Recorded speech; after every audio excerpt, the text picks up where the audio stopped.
The number one reason people quit learning a new programming language isn't the syntax, it's the setup. Installing SDKs, configuring paths, setting up IDs, it's a nightmare before you've even written a single line of code. Today, we're skipping all of that. We're going to start writing Dart code in the next 60 seconds using a tool used by Google engineers and educators worldwide.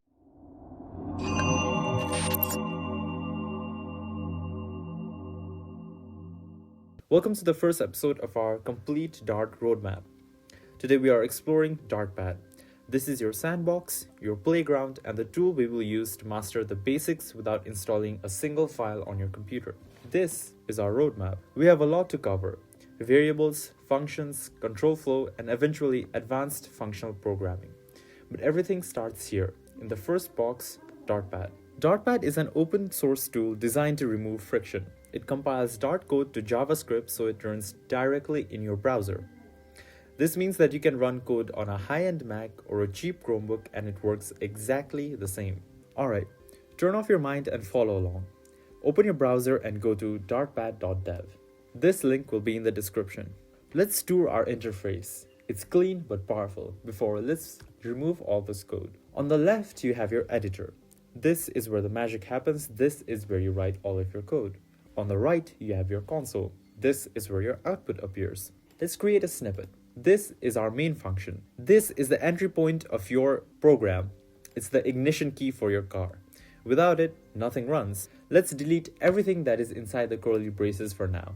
Go ahead and type print, parenthesis, hello, Dart, and make sure you put a semicolon at the end. Hit that blue run button. Boom! You just wrote and executed your first Dart program. No terminal, no compiler setup, it just works. Now, DartPad isn't just for text. Remember, Dart is the language of Flutter. Go to the samples drop-down and click Counter. Look at that. This will be the actual Flutter code running in your web browser. If I run this program now, you'll see an application on your right.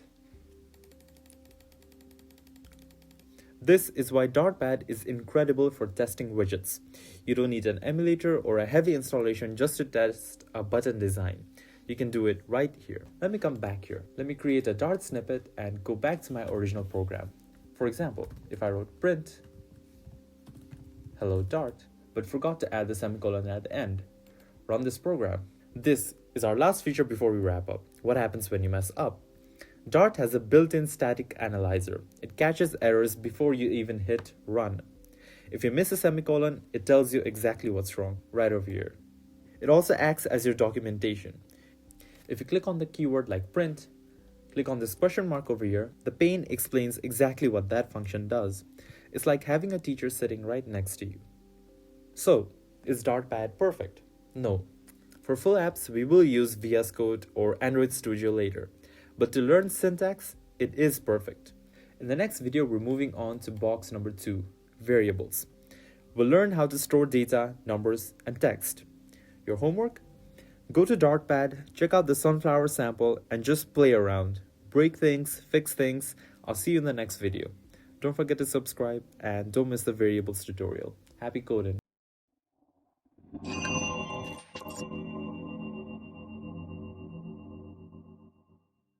Welcome back. In episode 1, we made Dart say hello.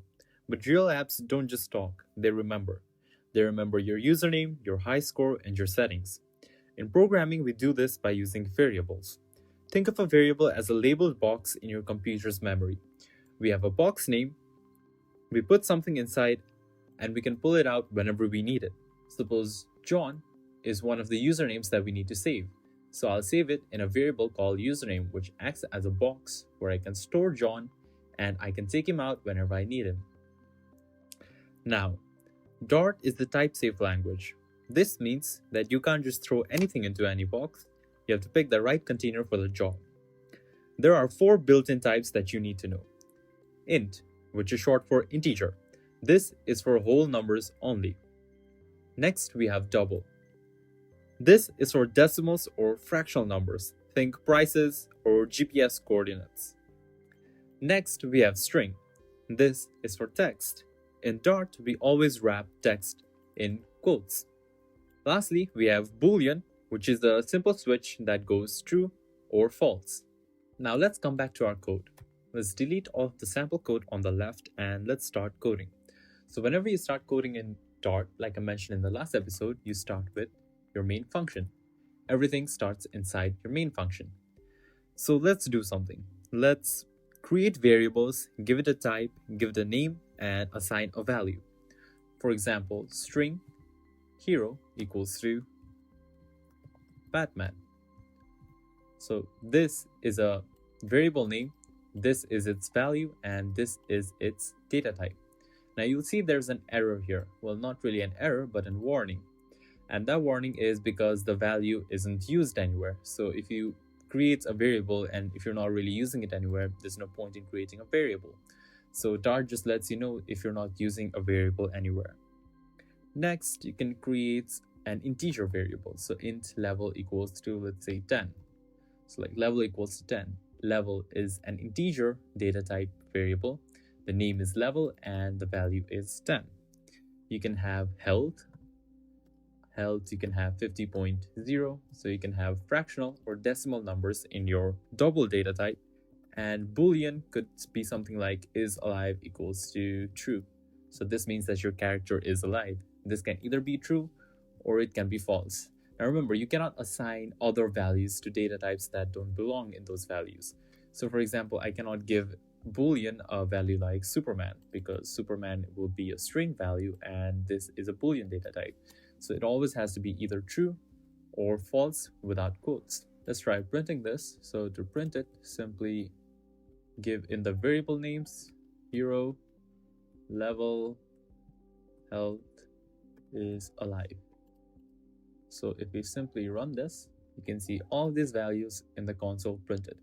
Now the way I printed these is I put a double quote and inside the quotations I put a $sign.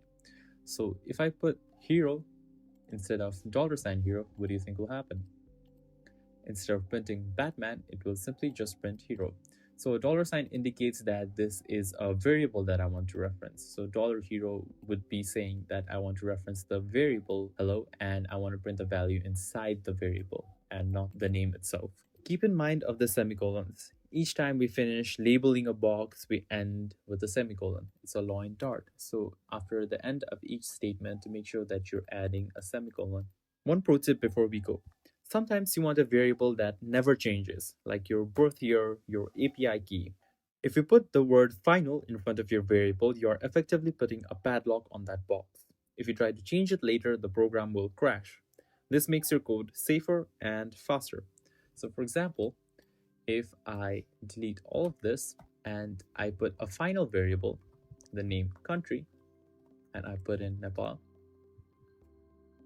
I can print this variable like I would print any other variable. So $country, and if I run this, it will run like normal. It will give me its value. But throughout the execution of this program, if I try to change the value of this variable to something else, it will not allow me to do that because can't assign to the final variable country. It clearly tells me that the final variable country can only be set once and cannot be changed throughout the execution of the program. So if you have any sensitive data that should not be changed anywhere throughout the program, you give the keyword final. However, in a normal data like a string, country equals to Nepal, if I run this, obviously I will get Nepal, but I can change this throughout the execution of the program to something else. Notice when you change a variable's name, you don't need to give its data type all over again. The data type is only necessary when you first initialize the variable. Later on, you can just use the variable name itself to reference that. We finished DartPad in the last episode, and now we finished variables and built-in data types. Your homework is to go to DartPad, create a variable of your favorite movie and its rating. For rating, make sure you're using a double data type and print them both to the console. In the next video, we're moving on to operators and control flow statement.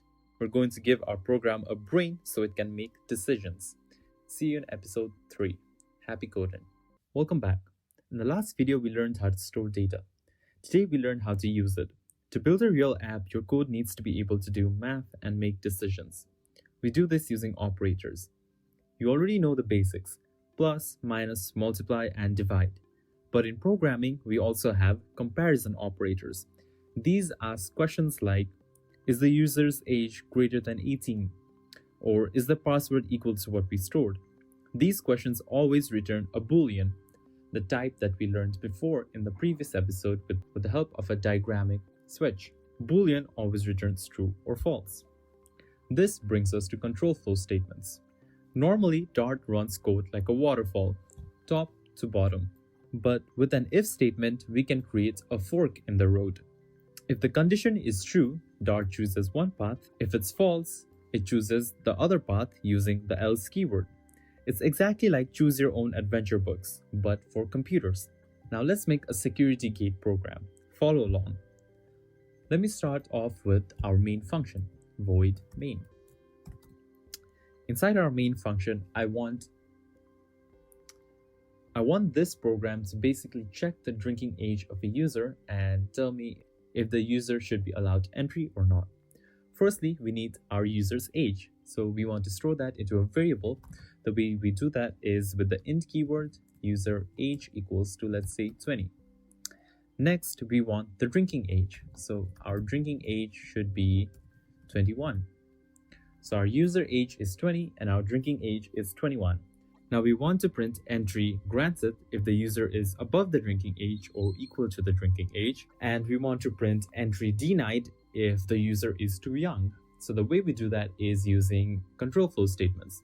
So we start with our if keyword. Inside our if keyword, we need a condition. So if our user age is greater than or equal to our drinking age, then user should be allowed entry. Then we should print entry granted. Don't forget the semicolon. Else, that means that our user is not above the drinking age, so we want to print entry denied. User is too young, maybe. So if we run this program, it works exactly like expected. Since our user age is below our drinking age, so 20 is not smaller or equal to 21, entry is denied because our user is too young. If I change our user age to, let's say, something like 25, and then run our program, entry granted, because this condition returns true, which causes the code to go inside this block and print the statement that is in here. Now, when the if condition is true, it ignores the else block. If the if condition is false, it only runs the else block. Sometimes one condition isn't enough. What if you need a correct username and a correct password? In Dart, we use 2 ampersands for and 2 pipes for or. So let me write that out. 2 ampersands, this means and 2 pipes, this means or. I'm sure you must be familiar with and or statements. And basically means that both of the conditions need to be true, and or means that either of the conditions should be true.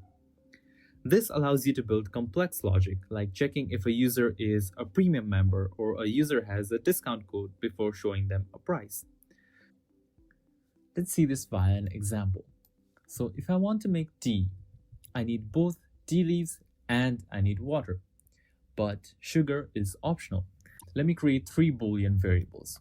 So bool, let's say tea leaves equals to true, bool water equals to true, and bool sugar equals to false, let's say. Let's start with our logic. If we have tea leaves and we have water and we have sugar, then we want to print that tea can be prepared with sugar. All right. Else if. So else if we only have tea leaves and we have water, then tea can be prepared without sugar. Lastly, if we come to this condition, it means that we either don't have tea or we either don't have water. So in this case, we print tea cannot be prepared. Let's go about this step by step.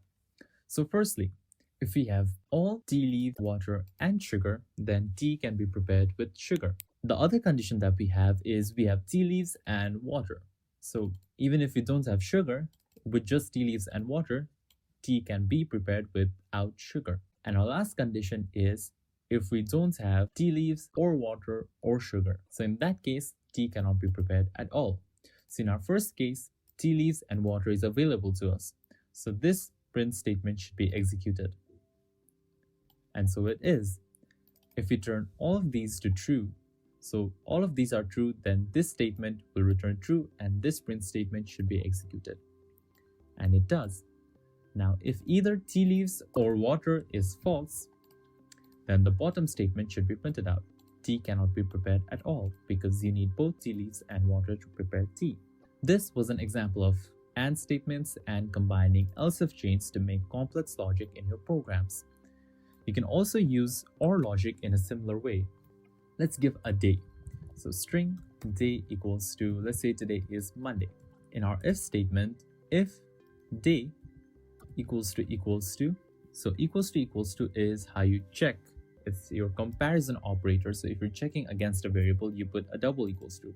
Remember, if you put just a single equals to, it's an assignment operator and it won't actually compare the values. To compare values, you need to put double equals to. If day is a Saturday, or, so for OR you use double pipes, or our day is a Sunday. So in these two cases, I want to print that it is a holiday. Else, we simply print it is a workday. So if you run this program now, it should print it is a workday since it's Monday. But if I change this to Saturday, then it prints it is a holiday. Or if I change this to Sunday, it prints it is a holiday. Because this is OR and either one of these statements needs to be true for this print statement to execute. If neither of them are true, then the else code statement executes. So you can look at this example. So email and password. In a normal login system, both your email and password should be true for you to be able to log into an account. So if both your email and password are true, when you hit that submit button, your if statement compares your email, your password against some sort of data that we have stored and then logs you in. If either of those data are wrong, so when you used %, if either of these data are wrong, then either you have an incorrect password or you have an incorrect username and you don't get to log in. You've just given your code a brain. You've moved from simple storage to actual logic. Your homework, go to DartPad and create a variable called temperature. Write an if-else statement that prints bring an umbrella if the temperature is below 60 and wear a t-shirt if it's above. In the next video, we are moving on to functions. We're going to learn how to package this logic so we can reuse it over and over again. Subscribe and I'll see you there. Happy coding. Welcome back.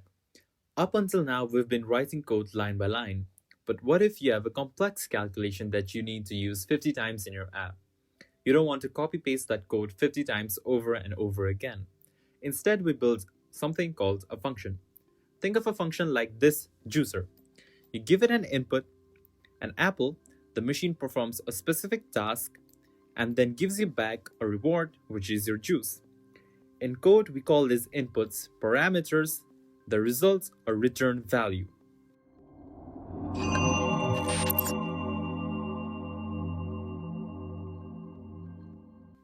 To build a machine in Dart, we follow this blueprint. Think of it as 4 pieces that snap together. First, we have the return type. So this basically says what type of value that you want to return from this function. So does this function return an integer value? Does it return a Boolean value? Does it return a string value? Or does it return a double value perhaps? Second, we give it a name. This is the ID card for our machine, so we can call it later. Third, we have parameters. This is the input slot.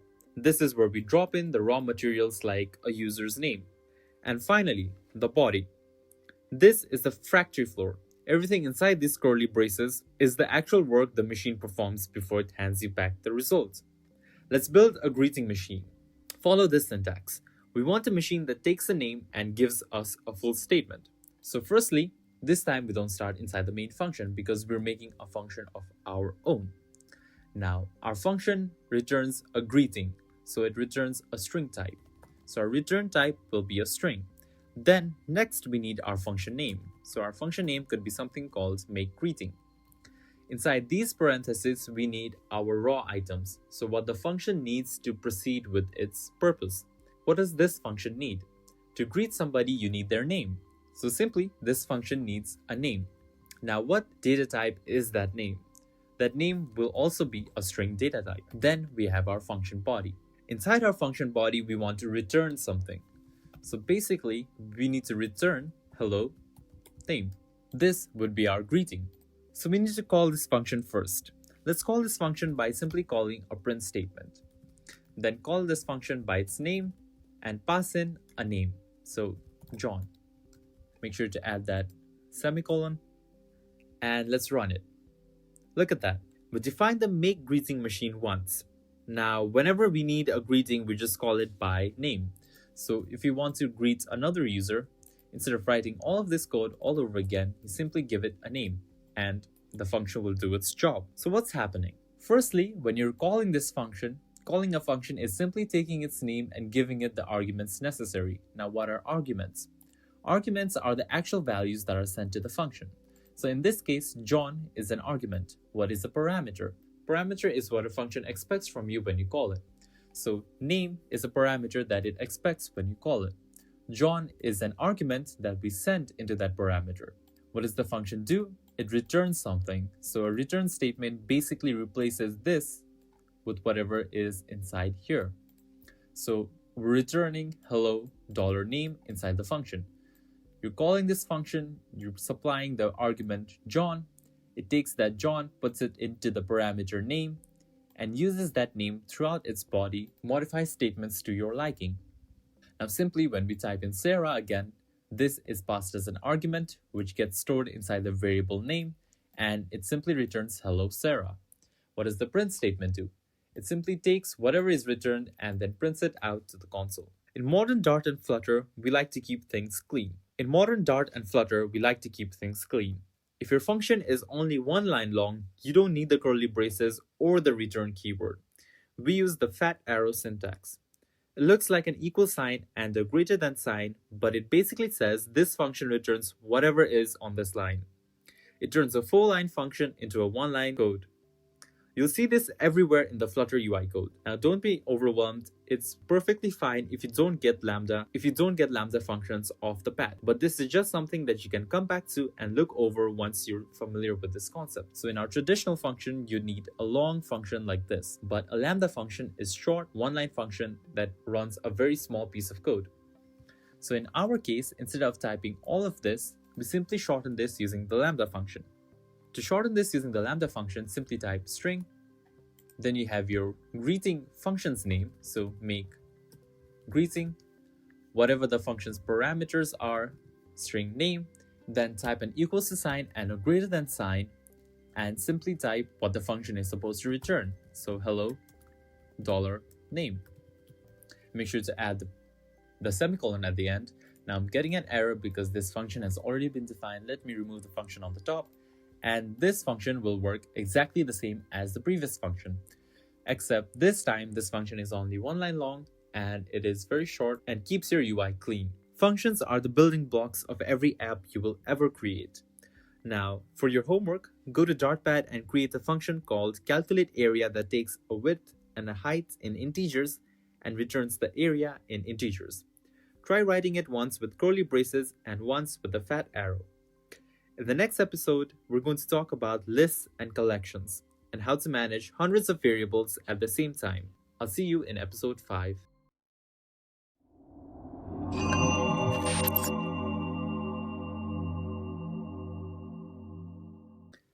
Congratulations! If you've made this far into the series, you've successfully completed the first section of Dart programming language.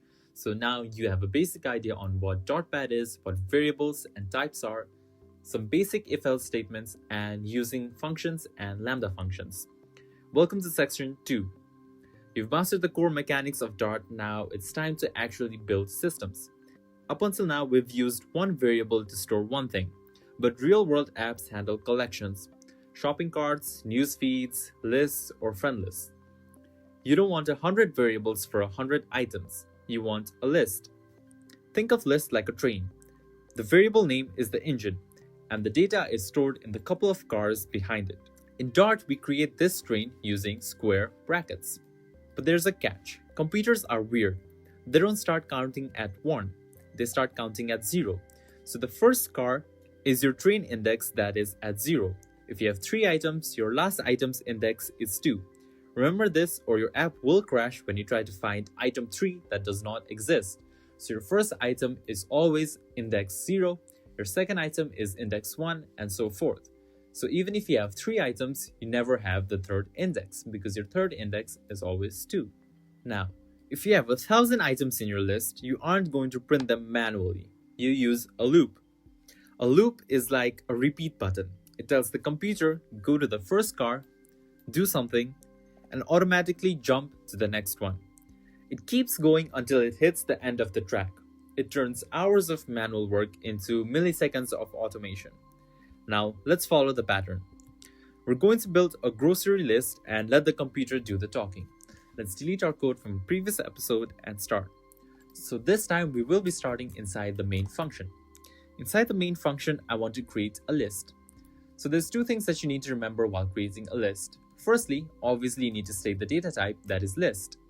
Then you need to give a name. So groceries would be a name of the list. Inside the list, you have curly braces and items separated by commas. So I can have milk, I could have bread, and I could have some eggs. Now there's one more thing though. Although this is technically possible to create a list, and this would still technically work, as you can see if I print groceries, this would still work. But a good practice is to always differentiate what type of items the list holds. So similarly, what we did in variables, so a variable called age would need to have a type stated in front of it to tell me what type of variable that is. You can do something similar for lists. So for lists, you put angle brackets and you put the data type in. So basically what this specifies is that this list containing grocery items only contains strings. So if I try to add an integer to this list, this will be an error because an element type int cannot be assigned to the list type string. If I remove this string, obviously it will allow me to put that variable in, but usually you won't have mixed variables or mixed data types inside a single string, and it is always a good practice to define your list data types. In this case, we have a string. Now, you can print an individual index of the string, like I said before, simply just using groceries, big brackets, and giving the index. So again, remember, if I want to print bread, bread's index is 1 because our list indexing starts at 0.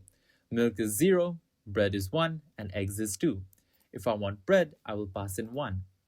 If I run this program, I will get just bread.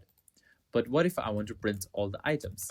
I would need to groceries 0 and groceries 2.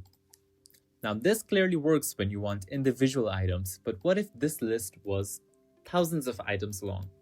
It doesn't make sense to create thousands of print statements just to print out one list. So for this purpose, we use loops. To create a loop, there's different kinds inside Dart. For this purpose, we generally use what's called a for loop. You start for loop with your for keyword.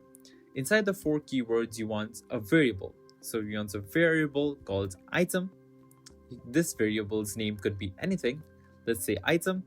In is a membership operator, so we're checking for every item inside groceries. And what do we want to do with that item? We simply want to print that item as is.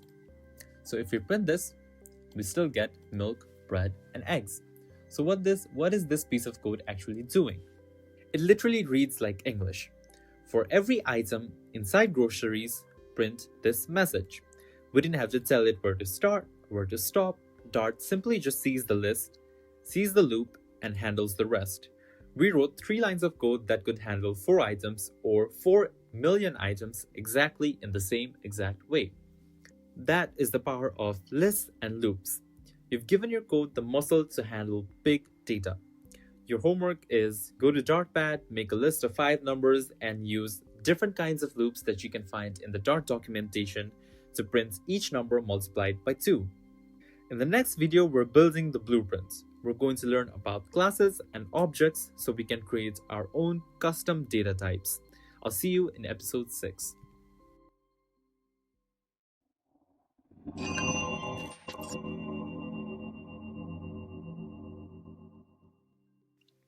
Welcome back. Up until now, we've been dealing with basic data, strings, integers, and booleans. But what if you're building a game? A player isn't just a string. A player has a name, health points, an inventory, and the ability to jump. If we keep using loose variables, like this messy pile, our code will become a nightmare to manage. We might have multiple names, multiple ages of multiple different people, and all of their data stored in hundreds of variables. We need a way to bundle all of this data together. We need a class. Think of class like a blueprint. It's not a house yet. You cannot live in a blueprint. It's just the instructions. It defines what the house has, like its color, its rooms, its alarm systems, and what the house does. It defines what a house has, like its colors and its rooms, and it defines what a house does. So a house might have an alarm system, or the house might have an air conditioning system. In Darts, the things that classes have are called properties, and the things that it does are called methods, like an alarm system. Once you have a blueprint, you can build as many houses as you want. Each individual house is called an object or an instance.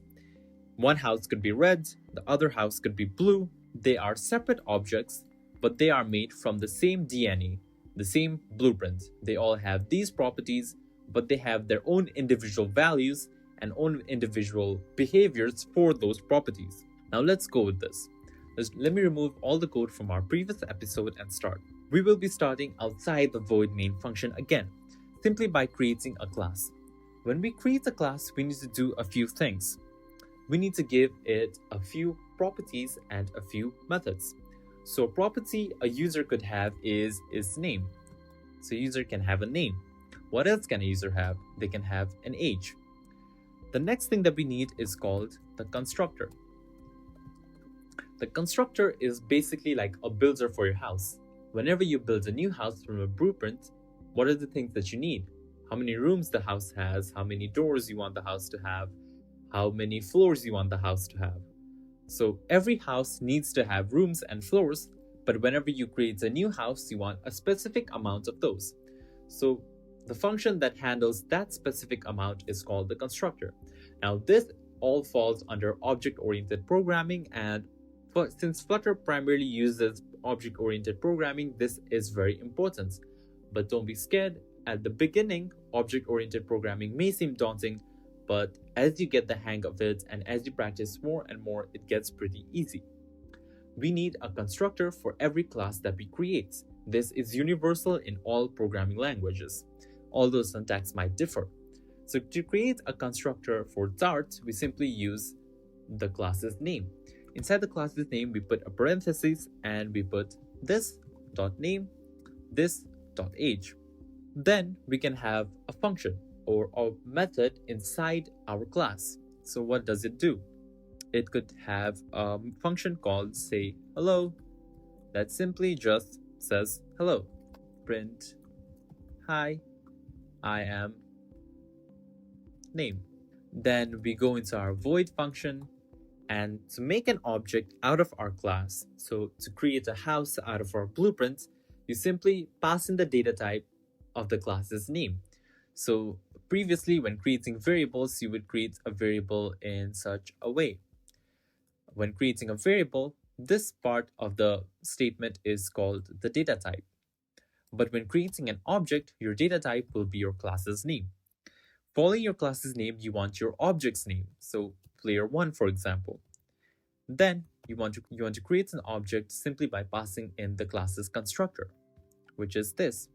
What does the constructor expect when creating a new object? It expects it to have a name and it expects it to have an age. So a name could be Dart and its age could be 20. So we've effectively created an object using this class blueprint. Alright, now let's go over the structure again. we define the user blueprint at the top.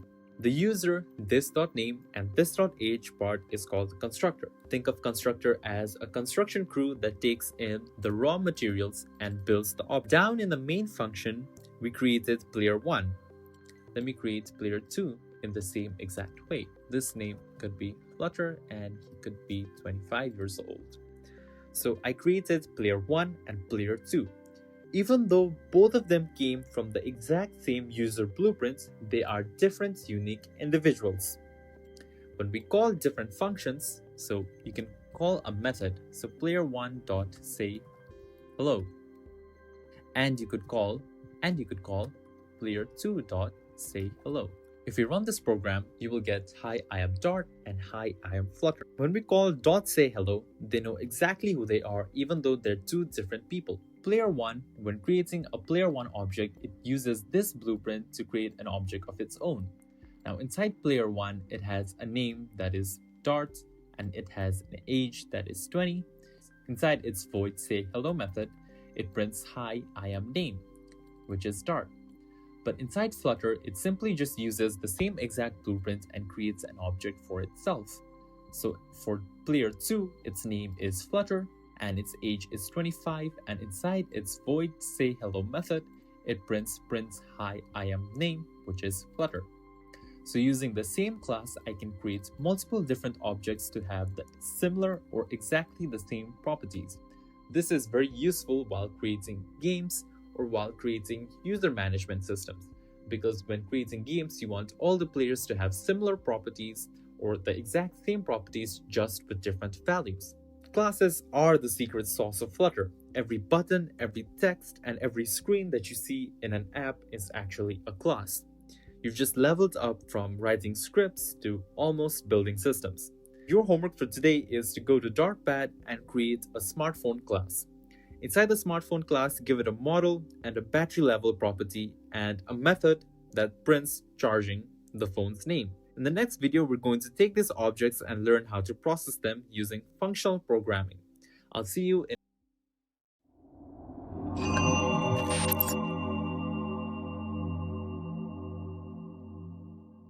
Welcome back. In episode 5, we used loops to go through our data. Loops are great, but in modern Dart and Flutter, we have faster, cleaner way to work. It's called functional programming. Instead of telling the computer how to loop, we describe what we want to happen to our data. Think of your data as a factory line. We're going to set up machines to filter and transform the data automatically.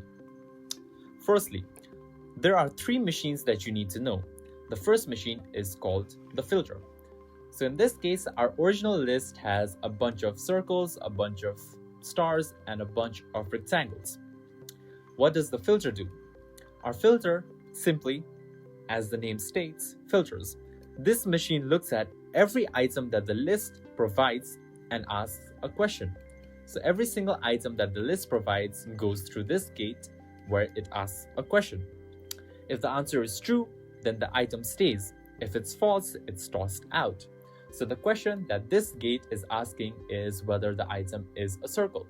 So if the item is a circle, then this item can pass through the gate.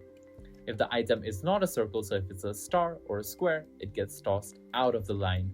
So it is not passing through the gate. So you can see the original list provides all kinds of items, and our first filter gate, which is where, passes through only the circles. The next gate is the transformer.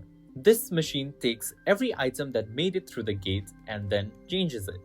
It doesn't change the number of items, it just changes their shape or color. So it takes every single item, regardless of what it is, and then changes it to something. So in episode 5, your homework was to create a list of numbers and then multiply it by 2.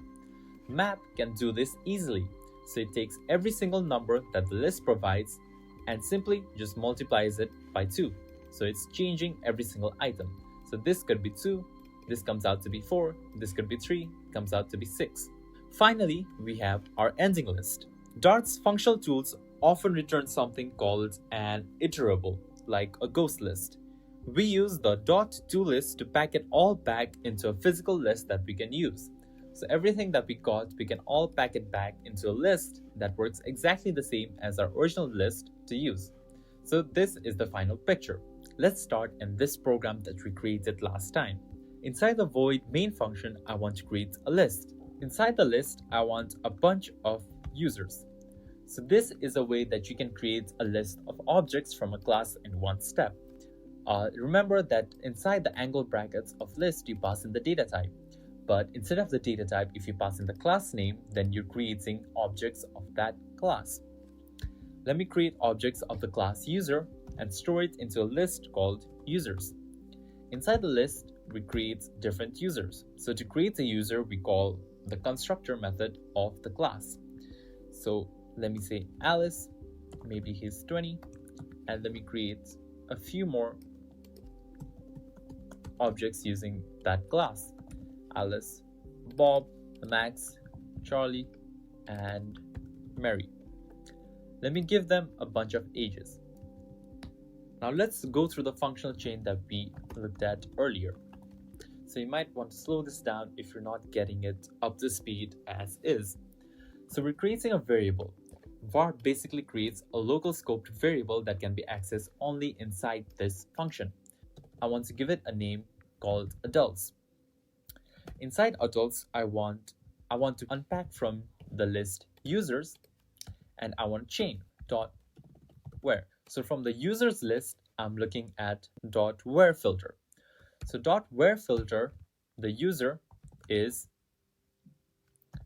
the age is above or equals to 18. Dot map, I take the user, I take that object and grab the name of the object. Next, dot to list, which basically converts everything that I did up to this point into a list and stores it inside adults. So if I simply print adults right now, I will get the names of everyone who is above the age of 18 or equal to the age of 18. This chain basically reads like a sentence if you pay enough attention. I'm taking every single user where I'm storing the user in a variable called u, and u.age simply accesses the age of this user. Since this user is an object and the object has property name and property age, the name and the age can simply be accessed by calling the user.name or user.age. So .where simply loops through automatically every single object inside the user's list. When looping through every single object, it goes through the first object first. So it takes the object Alice and stores it in the variable u. Then it accesses u.age, which is Alice's age, and checks if it's greater than 18. If it's greater than 18, then Alice is passed on to the next map filter. If it's not 18, then it is simply just tossed out at this step. So is Alice's age above 18? It is 20, so it is above 18. It then passes on to the map filter. The map filter does a similar thing. It takes the Alice object, then stores it inside a variable u. Then it accesses u.name. So it accesses the name of that object. Then it stores that name of the object and passes it on.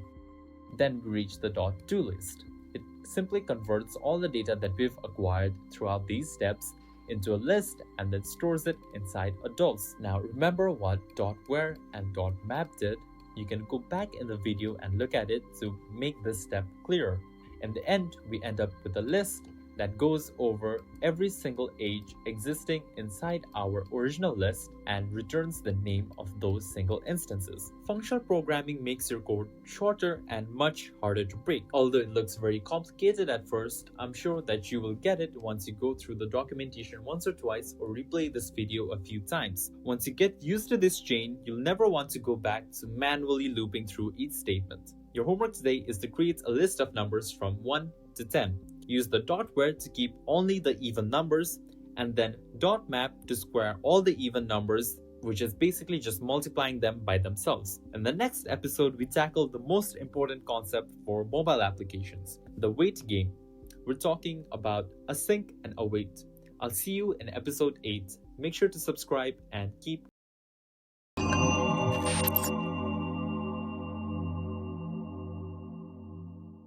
Welcome back. Imagine you're using an app. You click download and suddenly the whole screen freezes.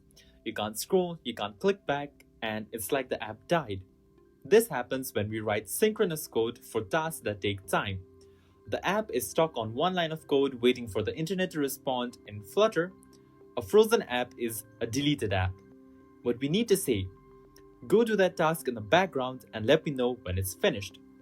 Think of it like ordering coffee. You don't stand at the register staring at the barista until the latte is done. If you did, the line behind you would grow forever.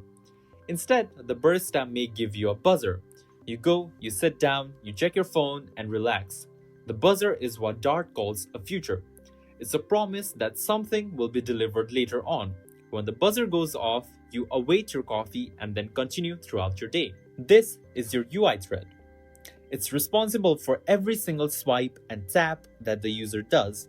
If you put a heavy task like a 5-second download directly on this line, everything stops. The highway blocks. So for example, if you downloaded something over here and you waited up to here, then you wouldn't be able to tap, scroll, or nothing would be animated throughout the duration until that download is complete. To fix this, we use async. When we use async, we create a detour. We tell that heavy task, hey, go over there and run on your own time. The main thread keeps moving on its own. The user can still scroll, click buttons, and play animations. Then once the background task has been completed, it merges back into our main line with the data. This is the secret to why professional apps feel snappy even when they're doing massive amounts of work behind the scenes.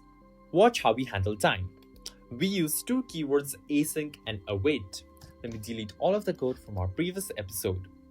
Let's start with a function that downloads photos. So for this, we need to look at a new data type. We call it a future. Inside the future, we want to return a string. And our function's name should simply be something like download photo. We're not taking any parameters, and we're defining this function as async. Inside our function, we want to simulate a 3-second delay. So normally when you download something, there'll be a slight delay. So we're simulating a 3-second delay. The way we do that is by simply await future.delayed, and we pass in a duration for seconds 3. So you do not need to understand what this piece of code does. You do not need to know what this piece of code does keyword by keyword, but basically understand that when Dart hits this line, it will wait for 3 seconds before continuing on to the next line. So if I were to add a print statement here, it would wait 3 seconds and then continue on to the print statement. What we want to do is not print, but we want to return something called photo downloaded, for example. So when we call this function inside, obviously, our main function, we call this function inside the print statement, we write download. So what you're getting here is just a future. Futures work exactly the same as to how promises work in JavaScript. So basically a future is just this function's way of telling that, hey, I'll have the data ready for you in a bit. Until then, take this. So it's passing an instance temporarily until it has the data. But since we're printing immediately, then we're just getting the future. We're not actually printing the data. So a fix around to this could be simply calling the function, but inside the function, instead of returning this data, we print the data. Now, if we call this function, for this to work, we obviously have to remove the return data type because string is what this function would return. And since we're not returning anything, we remove that for now. And if we run this program, nothing appears for a bit. That is for the exact 3-second duration, and then we get photo downloaded. So we get this piece of code. So we get this after 3 seconds. Now let's go back to our string and create a proper demonstration for this. So instead of printing this, again, we want to return this. And let's give a real world example. So the first thing that your program would print something like click download. Then you click download, and once you click download, you want your photo to be, in this case, you want your photo to be stored in a string because we're returning a string. But ideally, your photo would be stored maybe in a URL, which would be a string, or you would download it. So we're going to await this function. So we're going to wait for this function to return us with a value. And then finally, what we want to do is we want to say that we simply just want to display photo. So in this photo, instead of passing on photo downloaded, we could simply just say display photo data. You'll see that this await keywords gives an error because await keywords cannot be used independently without async keywords. Async is what makes your code asynchronous, which means non-blocking. So it will allow processes that take long time to run in the background while other synchronous processes that run immediately run in the foreground. What await does is it blocks it.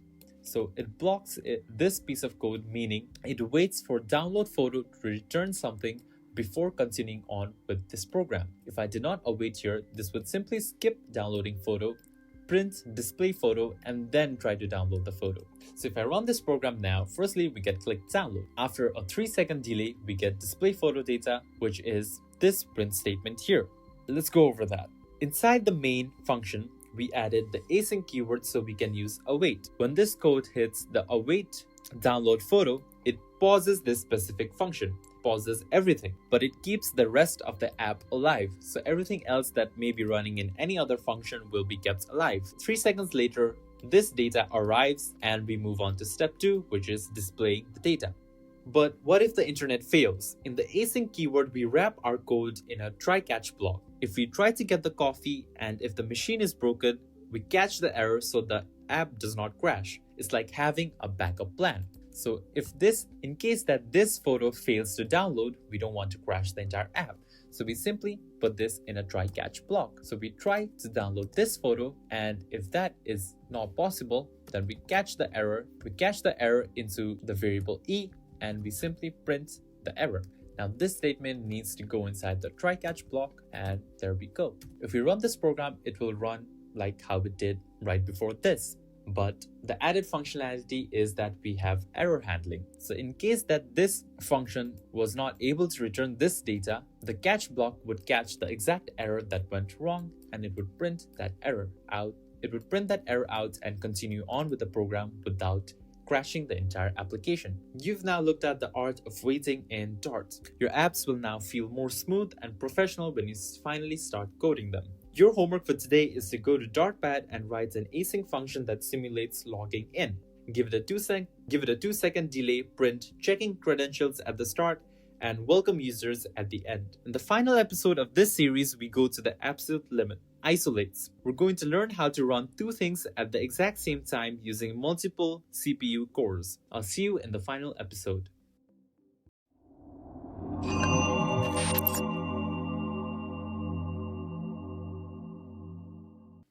Welcome to the series finale. Up until now, we've been flying this main ship, this isolate.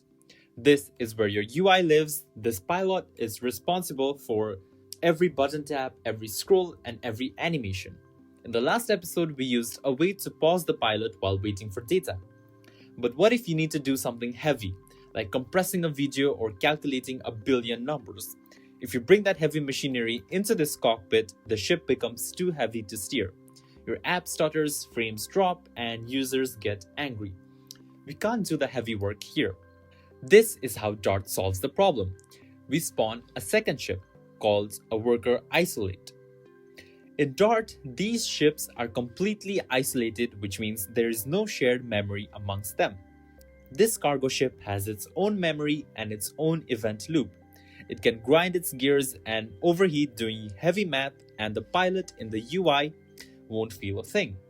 The UI stays buttery smooth because it physically cannot be blocked by this worker. So how do they talk? They talk using something called ports. Think of this as a laser link between the 2 different cockpits. The pilot sends a message, "Hey, here's a video, compress it." The cargo ship receives that message and starts compressing. It does the heavy lifting and shoots the results back. When it shoots the results back, the pilot can simply display the results without having to do any of the heavy math or the heavy work, while seamlessly working with the UI the entire time. This is the only way that they interact. No shared variables, just messages. It's safer, cleaner, and crash-proof. Let me remove all of this code. In the old days, setting up these ships was hard. In modern Flutter, we have a magic button called isolate.run. Follow this command. Let me start by creating a function that returns an integer called complex task. So inside complex task, inside the body, I want to create a variable called total, and I want to loop through this variable for var I equals to 0. So since var is 0 and about until 1 stands 100,000, 10,000, 100,000, million, 10 million, let's say 100 million times. And I want to increment I by only 1 every single time. And I want I to be added to my total every single instance of that loop. And in the end, I want to return my total. So if you're still unfamiliar with for loops, I'll go through it briefly. So for loop is just a type of loop. A loop is a block of code that repeats a statement over and over again until a specific condition is met. What we're doing is we're creating a variable called I and initializing it to the value 0. Our base condition is until the I reaches a value of 1,000,000, or as long as the value of I is under 1,000,000. After every instance, we're incrementing the value of I by 1. In every instance, we're adding the value of I to a variable called total. So in the first loop, the value of I is 0, and total plus equals to 0 is still 0. The next instance, the value of I will be 1, and the value of total will increase by 1. In the next instance, the value of total will increase by 2, then by 3, then by 4, and so forth until the value of I exceeds 1,000,000, upon which this condition will return false and our for loop will terminate.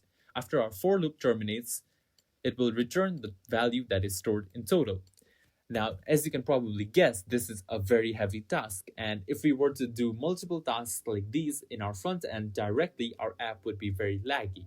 Now, since we don't want that, we're using isolates. So inside our void main function, we put the keyword async to create an asynchronous function. We're just flying across the space smoothly. So this is what we're currently doing. Now imagine suddenly we need to calculate all of this complex task, which means we need to calculate numbers up to 1,000,000. So complex task calculation. For this, we simply just isolate run, which runs a ship. So final results. So the result that we get from this, we're storing it into a variable called result, and we're creating a final variable. If you remember what final is, final basically makes this variable immutable after declaration.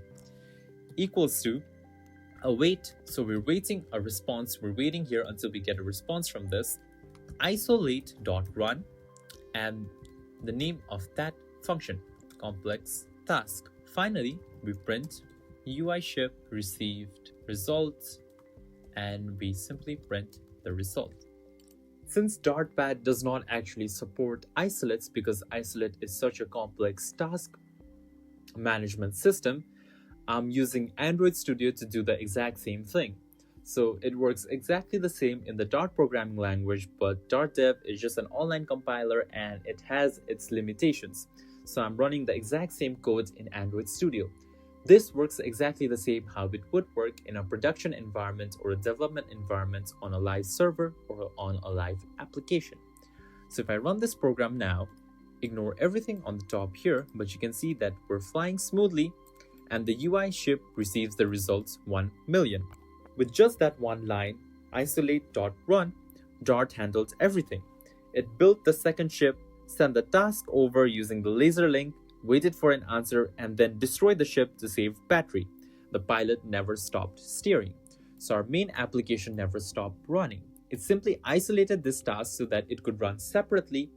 After the task was complete, it deletes that environment, just stores the value that we receive from that, and then we can simply print that from our main UI. And there it is. You've completed the entire roadmap. You started knowing nothing. You learned how to store data in variables, make decisions with logic, build machines with functions, organize blueprints with classes, and finally architect parallel systems with isolates.